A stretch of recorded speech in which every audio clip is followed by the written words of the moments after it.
ይሄ ማን ነው ቤት? የአልሳም። ይሄኛውስ? የሊና። ይሄኛውስ? የሳኩር። ሊና፣ ሳኩር፣ አልሳም ሁሉም የታማኝ ልጆች ውጤት የአልሳም ፕሮፐርቲ ናቸው። ሁሉም ነገር ጥንቅቅ ብሎ የተሟላላቸው፣ ምቾትና ደልቃቃነት በአካል የተገለጠባቸው፣ ሌክዠሪ የሚለው ቃል የማይገልጻቸው፣ ባለቤቶቹ ደስተኛ ህይወት የሚኖሩባቸው አልሳም ገንብቶ ለባለቤቶቹ ያስረከባቸው የከተማችን ድምቀት የሆኑ ቤቶች ናቸው። ይሄኛው በመሃል ሜክሲኮ የተገነባው ቁጥር 1 የቀድሞ አልሳም መንደር ነው። ቁጥር 2 ባለ 1 እና ባለ 2 መኝታ ቤት አዲሱ የአልሳም አፓርታማ በግንባታ ላይ ነው።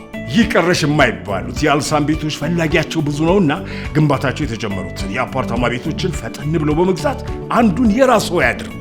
በመሃል ሜክሲኮ ላይ በኩራት ተሰይሞ የሚታየው አልሳም ሪል ስቴት የታማኝ እጆች ውጤት።